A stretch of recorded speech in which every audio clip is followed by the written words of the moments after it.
Welcome to Learning Algebra with Ms. Rodriguez. By the end of this video, you will understand systems of inequalities. So recall that solutions to a linear inequality are any points in the shaded region or on a solid line. So whenever I'm talking about a solution, I'm talking about a possible ordered pair, a point that satisfies the inequality, that makes the inequality true. So there are many solutions that we can include. However, dashed lines are strict inequalities where we're talking about less than or greater than, so we're not including the actual points on the line. Whereas for solid lines, we are. So this is a good visual to keep in mind when we are identifying solutions to a linear inequality. For example, we can say that the point 0, 0 is a solution because it's located in the shaded region. The point 0, 1 is not a solution because this ordered pair, although it is on the line, it is on a dashed line, so it can't be included as a solution. In my solid line example, 0, 3 is a point in the shaded region, and the point 1, 2 is also a solution because it's on a line that is solid. So we're actually including those parts of the solutions. That's where the equal to part of the equation comes in. So here we have something called a system of linear inequalities. So a system is just two or more equations or inequalities working together to find a common answer. So we're going to treat each inequality as its own independent inequality or problem first. So first I'm going to identify the slope and y-intercept of my first equation, y greater than or equal to negative x plus 3, and graph that. So I identified that my y-intercept was 3. So I plotted a point on the y-axis at 3, and I identified that my slope was negative 1, or the fraction negative 1 over 1. So I went down 1, right 1, down 1, right 1. By using my slope, I was able to just quickly find points of my line. Because this is a greater than or equal to part, that means I should have a solid line. And now I'm going to identify my shading. So I'm going to shade which region is greater than or equal to. So this is a shade above.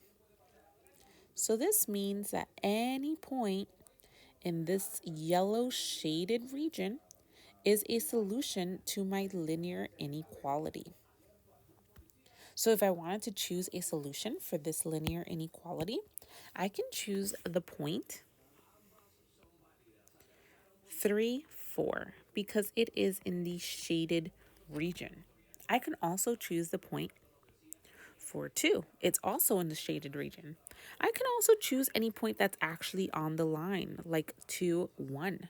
So as long as it's in the shaded region or on the line, it would be a solution to this first inequality.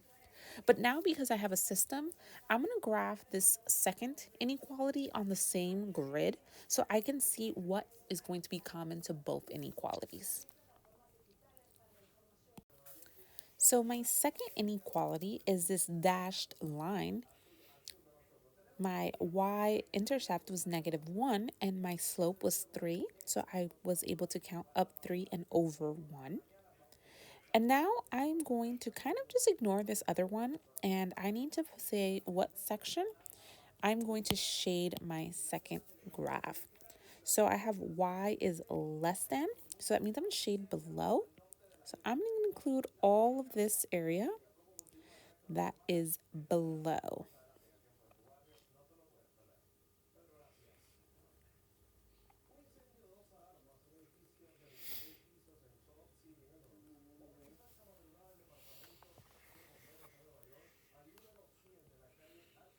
So now I want to determine which area is a solution for my second inequality.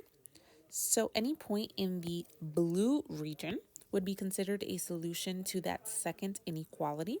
So I'm going to pick the point 2, negative 2. because it is a point in the blue region.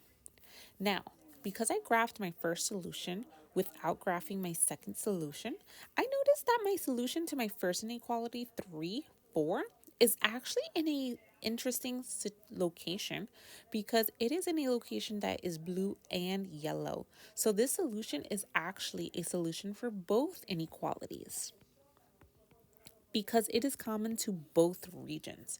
If I wanted a solution for just the first inequality, it would have to be a point that is only in a yellow shaded region. So for example, the point 0.05 is only in yellow. So that would be a better solution for the first inequality. The solution for both inequalities, again, has to be a point that is in both shaded regions. 3, 4 is not the only point. There are multiple points that are located in both a yellow and a blue shaded region. So they are all possible solutions.